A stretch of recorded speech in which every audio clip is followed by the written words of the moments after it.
the World Affairs Council of San Antonio. We have an all-star panel today. Community leaders in the local community who have global impact, and they'll be discussing a very important book, as well as in a topic recognizing and honoring Arab Americans throughout the country. And as someone who is from the Middle East myself, I'm looking forward to hearing what our distinguished panel has to say. Before I do that, I want to introduce you to the person who works with me at the World Affairs Council, my colleague Samantha Scory, whose vision was to start this book club. So you'll be seeing a lot more of this. And I'd like to now introduce you to Samantha Scory. Take it away, Samantha. Hello, thank you so much. Welcome all. Welcome to the World Affairs Council of San Antonio's book club in honor of Arab American Heritage Month and Ramadan Mubarak. So since 1982, World Affairs Council of San Antonio has worked to promote public understanding on foreign policy and political topics, which is why we're so excited to have you here today. So we set out with the intention to start a book club that works with everyone's busy schedules while also engaging discussions on global topics. We're so thankful to have you here for your support and participation today. So this month's book choice is Conditional Citizens, which, as you all know, or hopefully know since you're here, highlights what it means to be an Arab American in the US. And I'd like to introduce our moderator for this month's book club and one of my mentors, Sherry Dowlatshahi. So Ms. Dowlatshahi is the Chief Diplomacy and Protocol Officer heading the City of San Antonio's International Relations Office, which is a division of the Economic Development Department, which actually they just changed their name. So it's Global Relations Office, I think. She advises, assists, and supports San Antonio elected officials and executives on matters of international affairs, public diplomacy, and diplomatic procedures and protocol. So she's responsible for basically everything that happens there. Another important part of her work is public engagement with local community businesses, cultural, civic, and higher education, diaspora, and ethnic communities. She manages Sister Cities program and works closely with the Sister City International, as well as community stakeholders on fostering and maintaining San Antonio's official relationships. We are so grateful to have you here today. Thank you for all that you do, Sherry. And I'm very excited for you all to hear from Nadia and Mavrakis and Lilly Guindy. Thank you all for donating your time, energy, and support. So happy to have worked with you on such a fun program. And now, welcome to Book Club. I also have a presentation if you want to follow along, so I'll put that in the chat. Thank you, Sam. First of all, a big thank you to you, thank you to Armin, but particularly thank you to you, Sam, for the idea. I don't think I've worked this hard on a book in years. I mean, I felt like I'd gone back to school. For those who haven't seen the book, here is the book. Do you see all my notes here? I worked hard on following all of the chapters. This is, as Armin pointed out, a very, very interesting book and a very important book and a very timely book. And to that, I would like to introduce our two panelists today who are going to join in this discussion about our book. So first of all, I'd like to introduce Nadia Mavrakis. She is the Chief Executive Officer at Culturingua. And she is a native Texan and a Libyan American. And as the Chief Executive Officer of Culturingua, she really works very hard on kind of building bridges between people in San Antonio and people in the Middle East, North Africa, and South Asia. She previously worked at Accenture as a senior manager, had a very prestigious career there, and her work took her to many countries, including Saudi Arabia, the United Arab Emirates, the United Kingdom, and Singapore. Nadia is very active in our community locally. I think many of the people who have joined the call today know Nadia. She is a treasurer of the board of directors of the Muslim Children Education and Civic Center. She co-founded and co-chaired the Islamic Art Revival Series. It's a nonprofit program in Dallas that promotes cross-cultural dialogue. She's a Holt Values-Based Leadership Fellow with the San Antonio Area Foundation. And again, if you're interested in learning more about Nadia, you will be able to find her bio on the website for this event with the World Affairs Council. Welcome, Nadia. We are also joined by Lilly Guindy. Now, Lilly is a program manager at Dreamvoice/Dream Week, and she is Egyptian born and raised. She is also, in addition to working for Dreamvoice, and I don't think I have to even tell anybody on this call what Dreamvoice, what organization Dreamvoice Dream Week is, a very, very well-established organization in our community that promotes the values of tolerance and mutual understanding, among other things. And Lilly is an entrepreneur. She has her own business. She's the president of Lilly Agency, and she is kind of very involved in making impacts, positive impacts, culturally, economically, in the city and within the neighboring counties. She's also very involved in the community. She serves as a board member of the Global Chamber of San Antonio and as a member of the San Antonio Council for International Visitors. She's a member of, as well as the San Antonio Women's Chamber of Commerce. Now, what I found interesting when looking at Lilly's bio is that, you know, she was in Oklahoma for a couple of years, and during that time, she served as a key spouse mentor for a military unit, and she planned and coordinated operations as the manager of the Air Force Base Recreational Community Center and volunteered to teach Arabic there. So she really, I think, you know, donated a lot of time and, you know, provided a big service with our armed forces.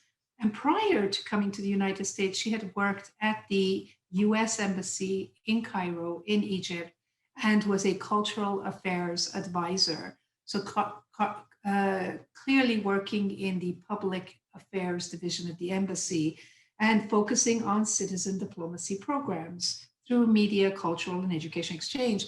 One thing I wanted to add to this is that yesterday, the New American Economy featured a takeover of Texas in terms of media blitz, and they went throughout Texas highlighting stories of successful immigrants. And so they featured the stories of 5 very successful immigrants in San Antonio, and Lilly was one of them. So congratulations, Lilly, for highlighting your story yesterday. And everybody can go look up the New American Economy, but primarily it's about the very positive impact immigrants make economically to this country. Now, I have to say, I have to kind of give a disclosure about myself. I am a very proud board member of the World Affairs Council. It's an organization I'm very passionate about and believe in the mission of, and so very happy to be here, you know, wearing my hat as a member as well as being on the board. The office that I work in and serve in is the Global Engagement Office for the City of San Antonio, where I've worked for the last 10 years. And it's a wonderful job, and I wouldn't trade it for anything in terms of connecting people from all over the world within San Antonio and out of San Antonio with our city, and just being able to meet wonderful people like our 2 panelists, as well as Armin and Samantha. But in full disclosure, none of us are academics. So we're here to talk about this wonderful book that we all read, but we're not academics, and we're not coming at it from an academic point of view. We're talking about it really from most probably our very personal experiences. So how we resonate, how the book resonated with us. So that's something I do want to say. Now, I'm not Arab American. I was born in Iran, and I was born to an Iranian father and a British mother. So I grew up with 2 cultures, always 2 languages and 2 cultures. And I've lived most of my adult life between Mexico and the United States. So my experience within the United States has been, you know, I was a tourist I came in on a tourist visa when I was much younger. I had an official visa. I had a work visa. I had a green card, and then I became a citizen. So I experienced kind of the whole gamut in terms of the different experiences of being in this country with these different identities. And so again, when I read this book, I also had my own personal relationship to some of the things that I was reading. Now, the author of this book, Laila Lalami, she was born in Rabat, educated in Morocco, Britain, and the United States. This book, what I think is important to note is she really is exploring what the whole question that she's exploring is what it means to be an American from a very first person perspective. And she's exploring through the book, through the narrative, the history, politics, literature of the American experience. It's a wonderfully, very articulate, wonderfully argued book.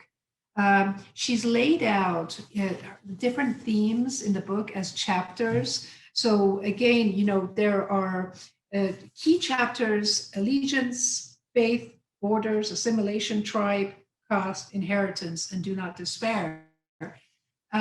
And today, we are going to kind of delve into some elements of the book. We met last week and we had a great conversation. We almost had our own private book club about this. And it took us 2 hours and we realized, oh, well, we're going to have to be really succinct for today.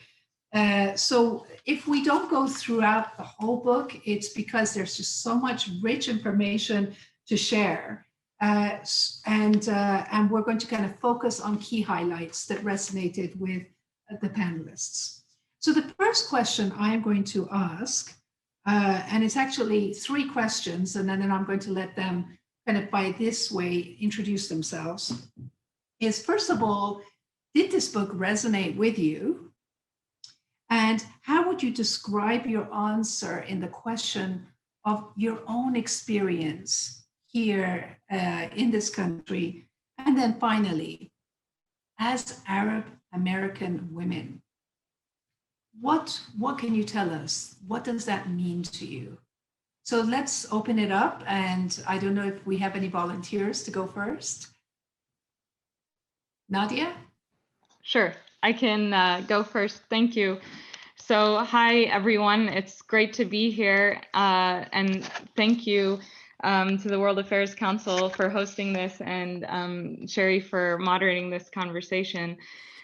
So I would say that it definitely did resonate with me. I am a daughter of a first-generation Libyan immigrant, and who is my father, and my mother is an American with English and Scotch-Irish ancestry. So her family has been in America for generations.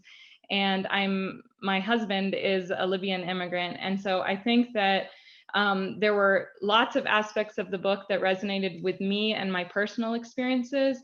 And then there were other aspects of the book that maybe I didn't personally directly resonate with, but they gave me a renewed appreciation and understanding of the experiences that my father and my husband, as well as my uncles and others, family members, experienced as Arab immigrants. And I think that, in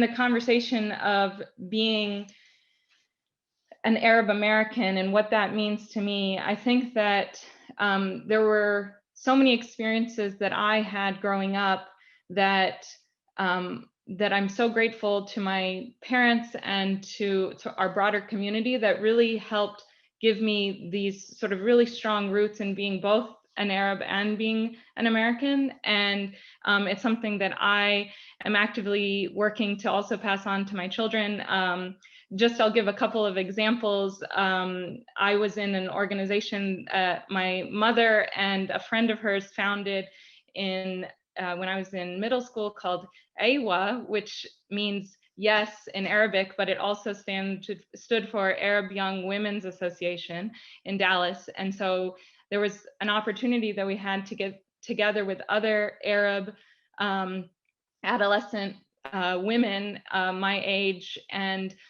really understand what it meant to be an Arab American, also across the variety of different Arab heritages. So there were a lot of Egyptian Americans and Iraqi Americans and Libyan Americans like myself and others. And then the other, I guess, piece that I would say is that I do also feel very much as a Libyan. And so, for example, when the Libyan Revolution began in 2011, I was living in Dallas at the time, and I was very active with my family in, organizing fundraising dinners to support the humanitarian aspects of the crisis, and active in sort of organizing group marches to sort of advocate for our support of the Libyan people during those politically challenging times. So I would say that to me, it is this sort of this aspect of myself that is so intertwined, being both Arab and being American, that I personally love, and love having sort of both aspects of culture that I am able to sort of live and share with others as I learn from others as well, and pass on to my children. Thank you, Nadia. And Lilly, what would you like to share with us in answer to those questions? Can you hear me? Hi everyone. So basically reading this book was very, very interesting, especially for someone who I'm considered first generation immigrant to the United States, and also coming from Egypt, which is an Arabic speaking country.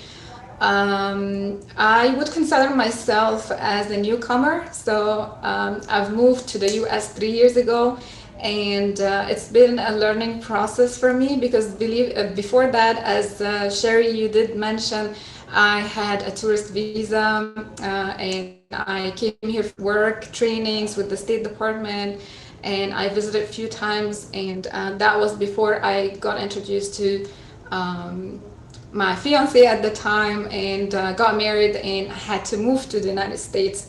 So I do enjoy a lot of the experiences mentioned in the book, and especially I can relate to not only the experiences that happened in the United States, but also the stories from Morocco as one of the Middle Eastern or North African countries.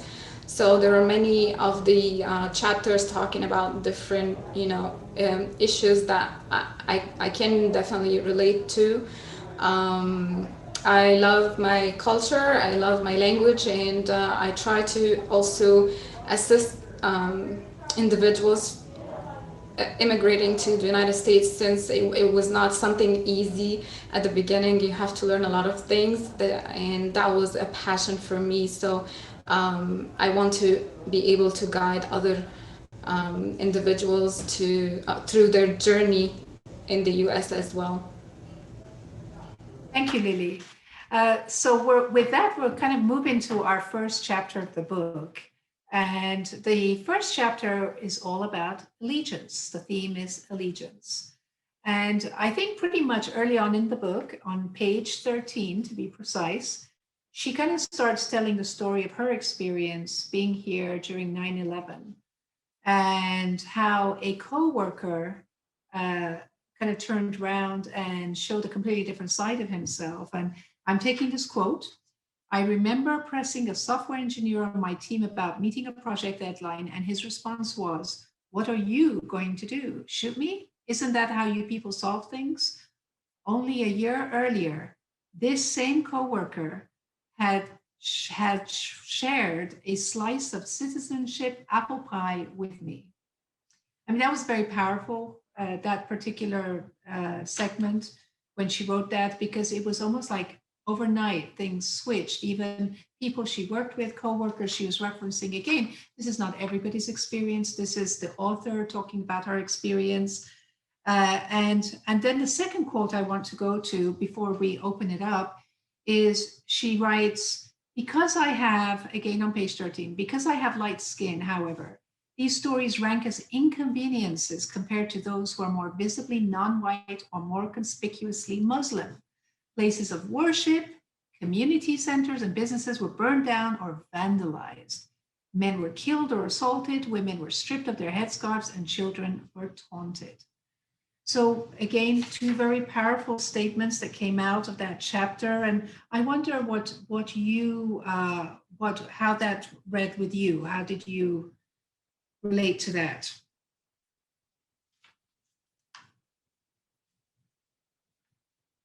Lily, would you like to go first? Can you unmute, please?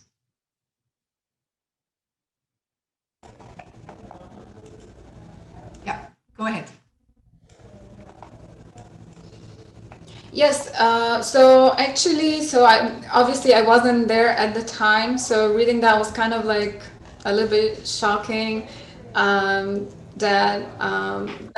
That could be the reaction of some of the people, and I would like to underline some, because here we're not talking about generalization. Every single person has their own unique experience, and just thinking about people being scared and being afraid, or if politicians are using certain situations to scare a group over another group. There's a lot of misconceptions in the media that also resonate with that. But for me, reading about what happened in 9/11, I resonate with humanity. There are people who are innocent that have been killed. They have done nothing, and that sounds higher than anything else.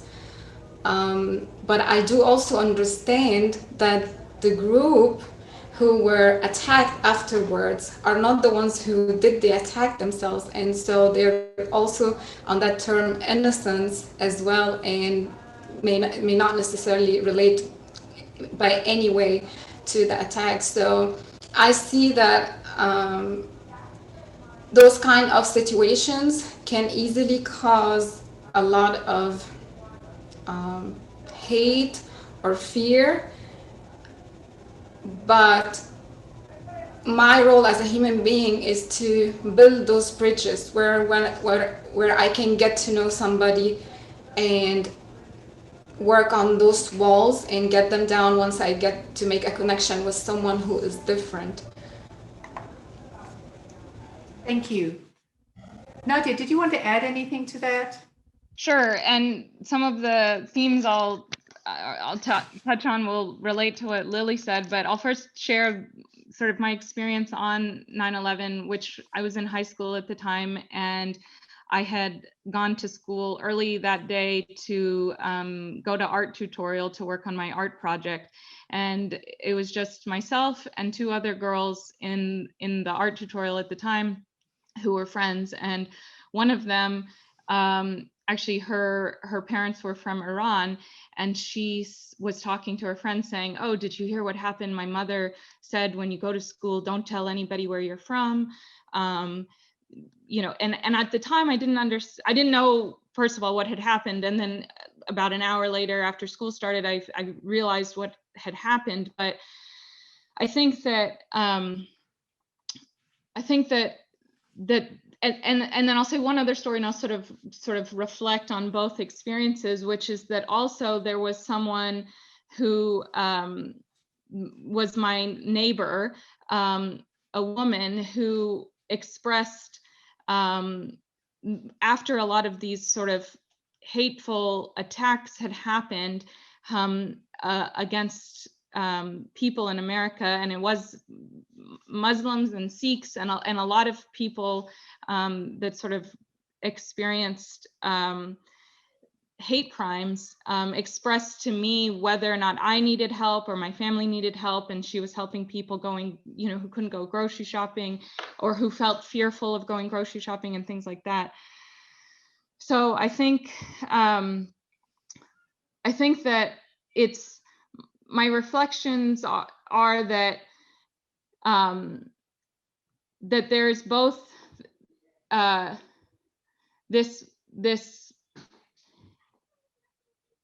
as Lilly said, that there's some people that had these reactions, and there was some fear within the immigrant community, even from the very beginning, about sort of expressing where you came from. But then at the same time, there was this equal amount, it's hard to measure, but this sort of counter amount of compassion that came from this other group of Americans. And so you know, fellow Americans coming together, showing you know, that you know, those actions of, you know, these few people who did this horrible thing is not reflective of you know, this massive you know, population of Americans. And so I think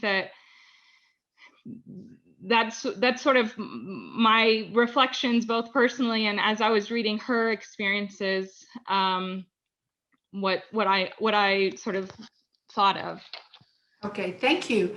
And again, you know, recently we've again experienced that theme of people being categorized in a group, and the kind of recent spate of hate crimes against the Asian community, relating it to COVID. You know, that's no different. And so it is kind of, you know, are you one of us? And I love the comments, by the way, in the chat. Please keep them coming. It's you know, I'm reading some really engaging comments from some of our attendees. I think in that chapter, and again in the PowerPoint presentation that everybody has an access to, there's 3 more quotes from that chapter that we captured, and they're on page 22 and 27 of the book. But the one on page 22, it's basically, she narrows down conditional citizenship, because the idea is, what is conditional citizenship? You know, are you an American or are you not an American? But conditional citizenship is not unique to Muslims in America. And millions of people in this country live with the terrible reality that their relationship to the state is at least partially determined by the color of their skin, the nature of their creed, their gender identity, or their national origin. And so again, that was a very powerful statement that she made. I'm not going to read the next one on page 27 of the book, but she just narrows it down. I know Sam is going to be pulling it up for us, but she talks about, you know, and succinctly, I'm just going to say this part, conditional citizens. So anyone who also feels that this applies to them cannot enjoy the full rights, liberties, and protections of citizenship because of arbitrary markers or identity. Their race, ethnicity, gender, and national origin, which they have no control over, largely determine whether they'll be able to vote, have freedom of movement, or remain safe from unreasonable searches. Again, very, very, I think, powerful statement. And finally, the final quote that we had pulled out of this chapter, with which I think we're going to close with your comments, was the quote that said on page 27, conditional citizens are people who know that it is what it is like for a country to embrace you with one arm and push you away with the other.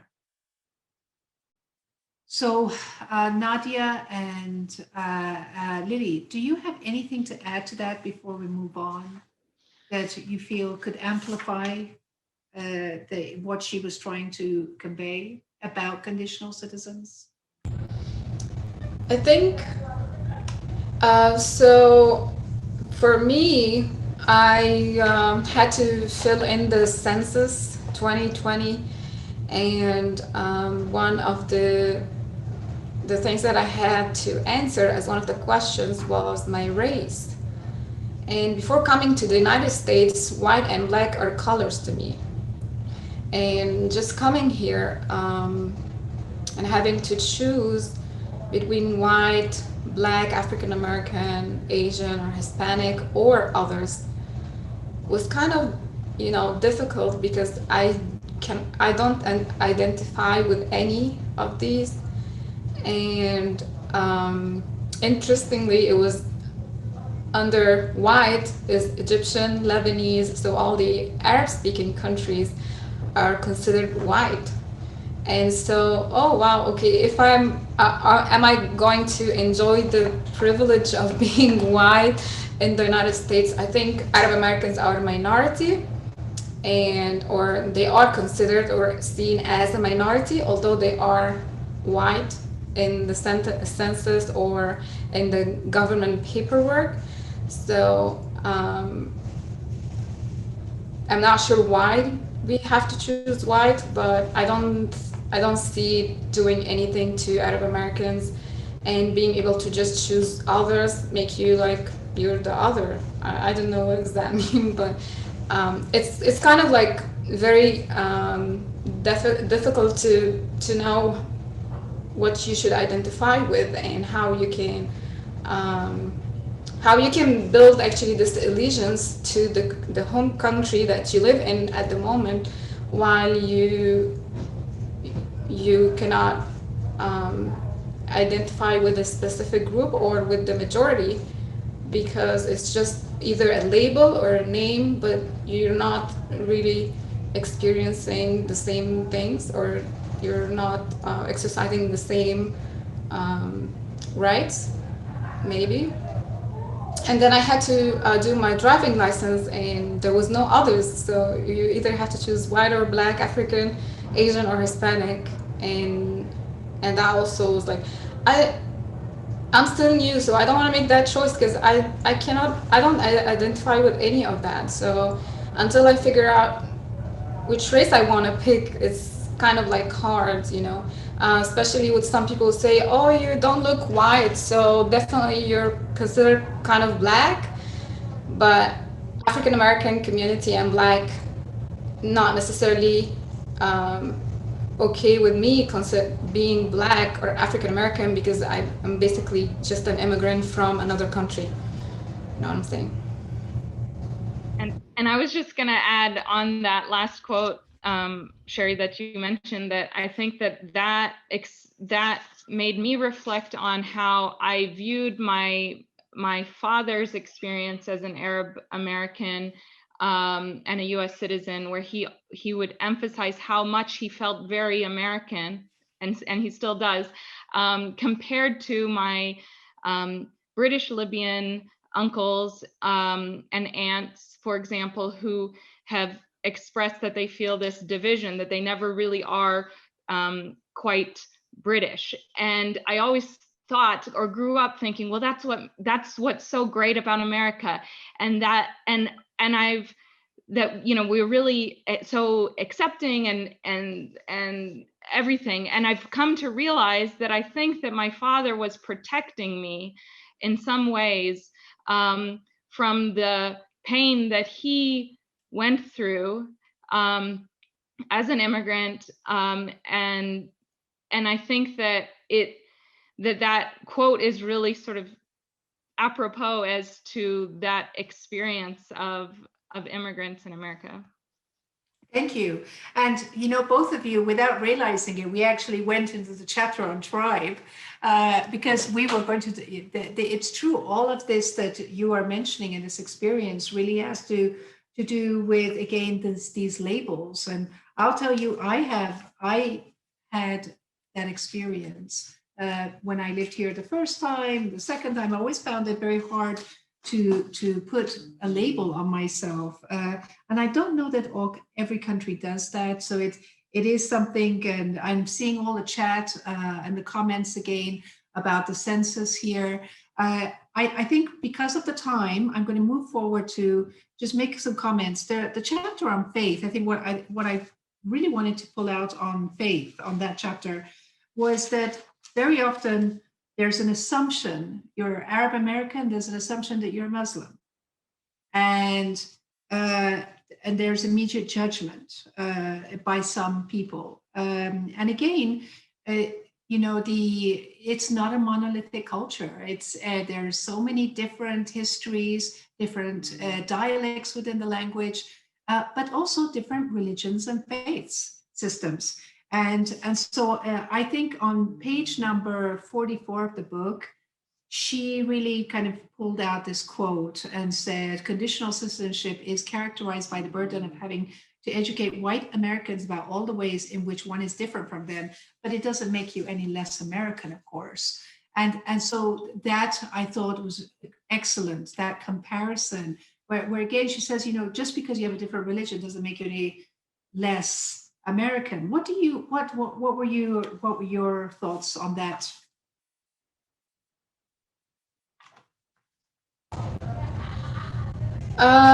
So I would say that some people have never lived out of the United States, so they just hear what they hear from the media and the news, and most of the time the way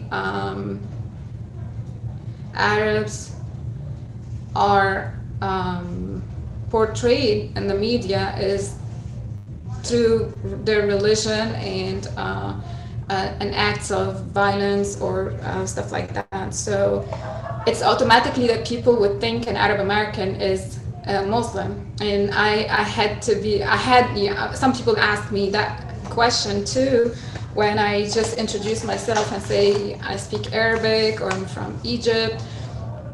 And I had some individuals show like they can't believe that when I say I mention church or I mention I'm Christian, and they basically say, "Oh, there are Christians there," and I just want to say yes, because imagine in just Egypt, and we're talking about one country. There's a lot of different cities, different cultures, even dialects are a little bit different, and religion too. So me sharing that I'm from an Arab country, I speak Arabic, it's people perceive it directly as I'm supposed to be a Muslim lady, while I'm actually not a Muslim lady. So, but I like to share that because I want people to learn about the diversity of every single country on earth.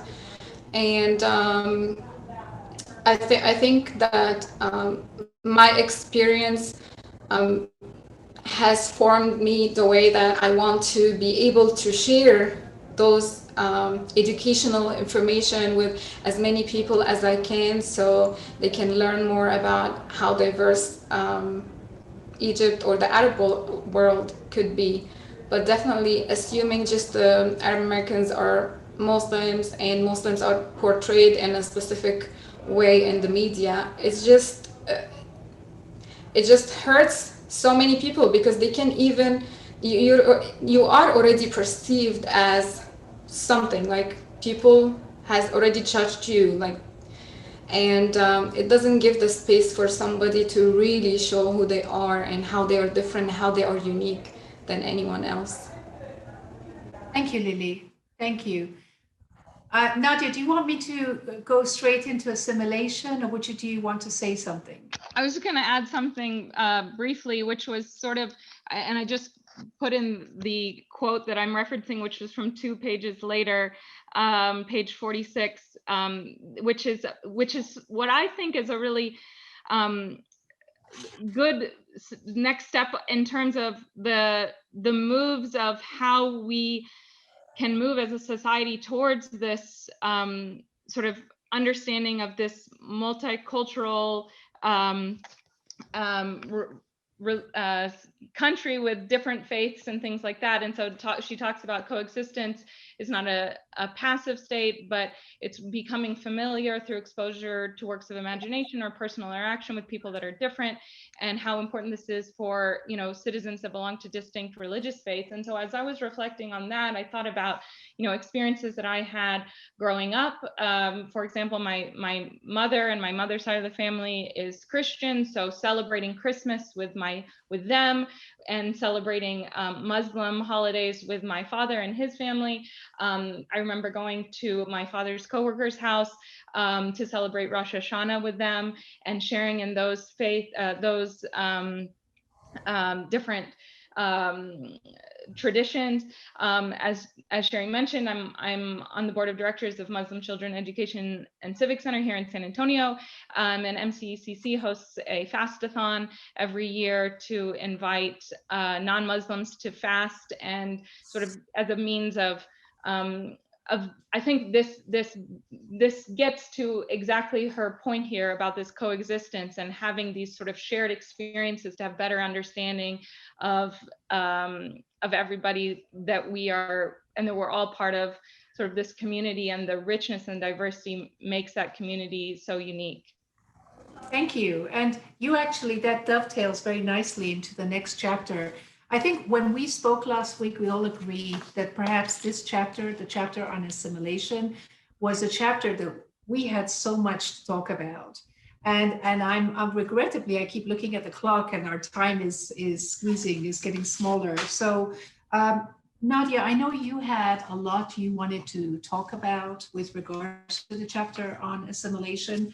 And for all of our viewers, we pulled out a number of quotes that are in that PowerPoint presentation that I think we found kind of little nuggets as we went through them.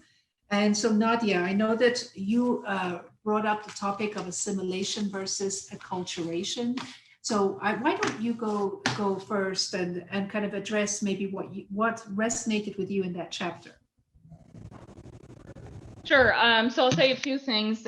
First is sort of, yes, what you just described, which is this idea of assimilation. And I'll just sort of define assimilation and acculturation as assimilation is the minority culture being fully absorbed into the majority culture, whereas acculturation occurring with the minority culture changes, but is still able to retain unique cultural markers of language, food, and customs. And so I think that distinction is such an important one when it comes to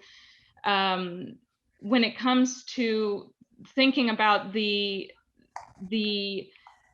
immigrants, and how there's this concept within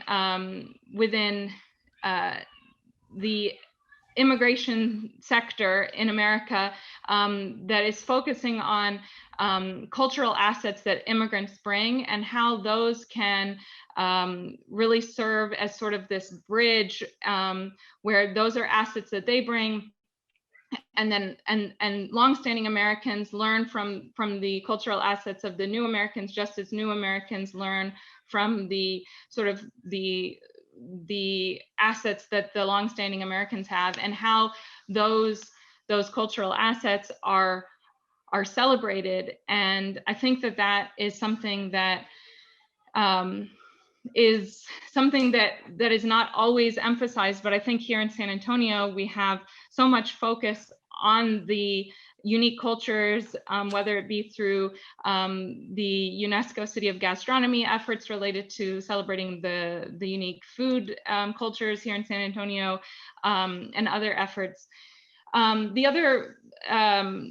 Another piece that I wanted to touch on related to this culture piece is I wanted to share a quote from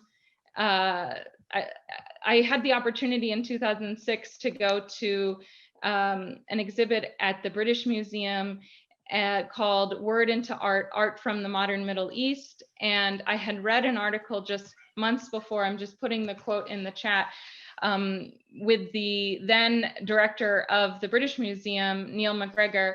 And he talks about how he was talking about the museum as a global mediator, and he said, I think that cultural exchange is enormously important because it provides a ground on which high-level conversation can take place so that each side feels perfectly respected, unthreatened, and honored.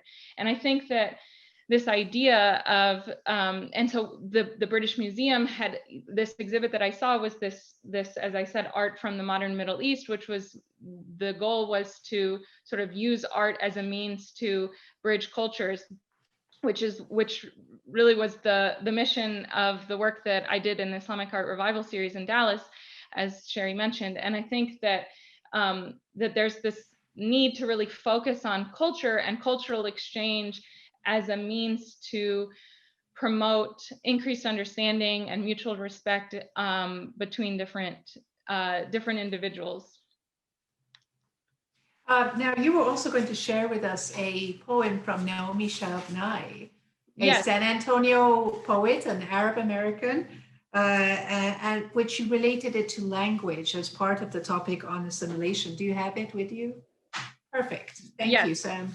So this is the other piece, and she talks about, so the author talks in the book about this sort of focus on English language proficiency, and sort of she talks about experiences that she had when she was speaking in Arabic or speaking in Spanish and having sort of backlash. And I think that for me, it's my experience with the Arabic language is one that I have, I didn't grow up speaking Arabic in my house. I a little bit learned here and there some words, but I studied it formally in university and in Morocco, but I still struggle with the language. And it's something that I feel so, that my heart really thrives for, and that it's something that I think ties me so much to my Arab culture. And I think that this poem by Naomi Shabnai called Arabic epitomizes that in what she said, which is to live on the brink of Arabic, tugging its rich threads without understanding how to weave the rug. I have no gift, the sound, but not the sense. And so I think, you know, there's research studies that show how much language proficiency decreases as generations pass in America. And I think that this is something that is such a unique and rich part of culture and part of heritage that that not only is it important to retain those cultural heritages, but it's also something that helps, you know, intergenerations or subsequent generations stay connected to their culture. Thank you. And Lilly, we're going to go to the chapter on borders, because that was also a very interesting chapter in that thematically she references walls. And she doesn't just talk about the walls that separate Mexico and the United States. She refers to walls in Morocco that separated Melilla from the rest of Morocco. And so again, talking about, you know, that just that whole topic, what is a border and what borders, what place borders have. Page 71, she says, the border is a place of cultural context, hybrid identity, and political complexity. Again, she also refers to dehumanization that happens as a result of these walls that go up, and people who work day in and out, you know, on those borders, they become desensitized even sometimes to the kind of the humanity behind you know, the people that are coming and going, and whatever the context may be. And she does say on page 65 that dehumanization is a feature of border walls. So altogether, you know, I think in the chapter on borders, she's really kind of talking about how global migration is a reality. It's as you see more global migrations, you have more policies coming out. But of course, you know, people who are fleeing from very difficult situations, wars and poverty and political persecution, you know, they're not going to be swayed by whether a policy changes in a government or not, and they're going to find ways to get in. So did you have any thoughts you wanted to share with us on the topic of borders? I actually found it very interesting, just because she was mentioning how the borders and using the word wall started to develop. And at the beginning, she mentioned also the budget that was spent on border patrols, and how much in 10 years the amount was like 10 times. And she had that question saying that, do we feel more 10 times safer with the 10 times raise of the budget spending at the borders? Do Americans like experiencing or practicing every like daily tasks feel 10 times safer? Is it just money that we're wasting there? But she also mentioned something that was very interesting to me, that the borders with Mexico and the way it's dealt with different from the borders with Canada. And that made it a racial thing more than we're just protecting ourselves. And it's kind of like, okay, with Canada, we are allowed to, travel with no visas, if I'm correct, and so many other things. And she was also saying that the number actually of individuals who break their travel visa and stay in America longer than they're supposed to be is twice the number of people coming from Mexico. And that was kind of very, very interesting to me. So I don't really resonate with border, like the walls. We've never had something like that in Egypt. And coming here, it was kind of like trying to understand, will those walls really help protect the American people?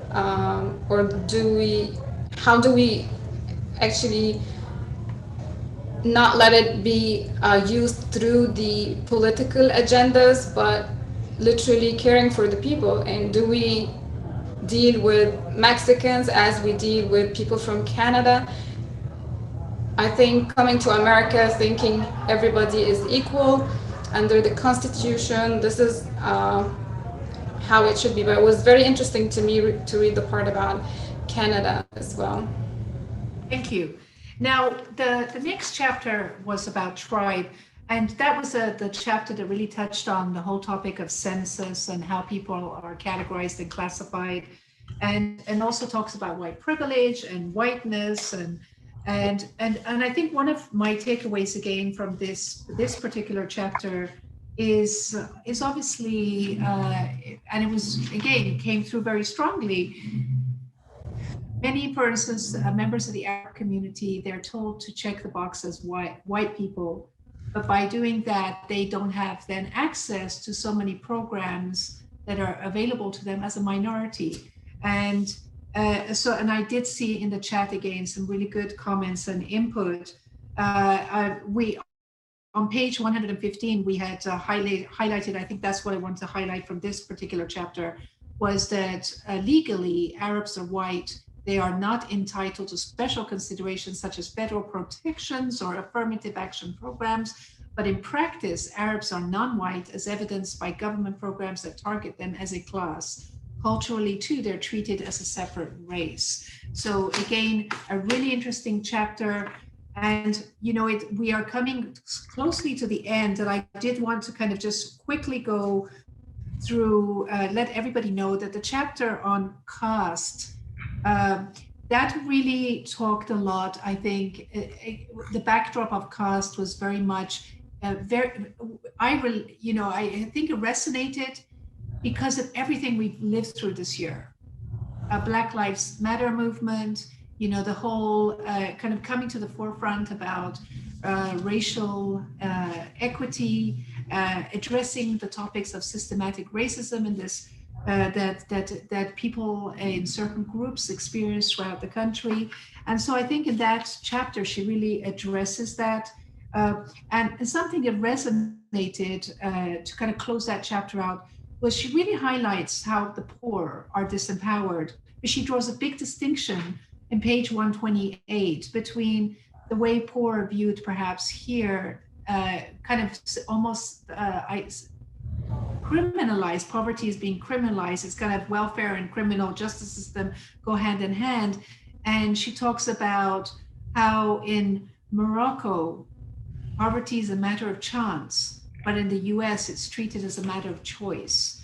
Do any of you have a thought, a last thought you'd like to add on that particular chapter? Because we've got 2 minutes to go. And or shall I move on to Do Not Despair? I was going to provide a comment on the tribe comment that you made, but I know we're at 2 minutes to go, so I'll let you No, please. If you can keep it within a short time frame. Sure. So basically, you talked about this point about the census, and I think that for me, this was something that I, as I mentioned, my mother is white, my father is Arab, so I always grew up checking white, thinking, okay, well, I'm somewhat included, and it wasn't something that really impacted me personally, but I realized it in the 2020 census because Culturingua partnered with the city and the county to increase census responses among Middle Eastern, North African, and South Asian residents, many of whom live in the medical center area. And we partnered with the Arab American Institute, which has a movement called Yalla Count Me In, which she references their 2010 campaign in her book of encouraging Arab Americans to write in. And I think that it shows true in my work with that it is difficult to count these. It is difficult to count, and it is difficult to encourage and enable, to Lily's point from the very beginning, people to feel like they are included in the census and these other measures of counting demographic information when it's not included as part of as an option. So it's Thank you. Yeah, I just wanted to share that, like, it's sort of professionally come into more realization for me recently. Thank you. And I have to say, Angie Galal, thank you for all of your comments in the chat. They're equally engaging to be reading as we're talking along. And again, I'm seeing a number of familiar faces here. Sohela Rastu, Martha Henry, Daniel Khalil, and Tanya, another person who was featured yesterday in the New American Economy. And so the chapter on inheritance, that really focused on women and women's empowerment. And I think that you all need to read the book to find out more. The last chapter, actually, it was a great title. The last chapter was Do Not Despair, right? Do Not Despair. Very short chapter. And we pulled out one quote from that chapter that Samantha put up on the screen. But she really kind of just summarizes in this quote, is kind of summarizing what she had addressed throughout this book. And she talks about American citizenship, which ought to grant the same rights to all who hold it, has been historically circumscribed by a number of conditions that are almost entirely determined by the lottery of birth. And in this book, I have written about a few of these conditions: race, gender, faith, and national origin. But there are others: ability, gender expression, and sexual orientation, to name just a few. And I won't continue reading. Please read what's on the screen. It has been a pleasure to participate in this book club with Nadia, with Lilly, also with Sam. Sam was very much a part of our book club and the discussions. And we have so much more that we could have talked about today. There just wasn't enough time. But I hope that this discussion has kind of opened up your appetite of our audience in terms of, if you haven't read the book, to go buy the book, read it. I know that Angie Galal highly recommends it. And thank you very much to the World Affairs Council for putting on this program. Thank you to our panelists for sharing your time with us, as well as your thoughts. I'll just jump in here too. Thank you. Thank you all so much for your time and participation. Thank everyone for your thoughtful questions, your support, all of your amazing comments. If you really enjoyed this, we're going to be doing this throughout the year. We have our May book club booked, where we'll be discussing homelands, which kind of covers similar topics. Just understanding, the weird immigrant experience and trying to understand how to relate to your culture, how to get involved in things you're very interested in when you're trying to just figure out yourself. So that's by Alfredo Corchado. And he discusses the US-Mexico relationship through the eyes of 4 Mexican Americans, kind of spanning the 1980s to present day. Keep an eye out for our other programs. We have one on Iraq, From Occupation to Partnership, on May 5th, and a program on Venezuela of Where Do We Go From Here? An Insider's View with Ambassador Shapiro on May 20th. If you want to continue supporting the World Affairs Council of San Antonio, please consider membership or consider donating. And I will put those links in the chat right now. Thank you. Goodbye. Have a great day, everyone. Thank you so much. Thank you. Thank you.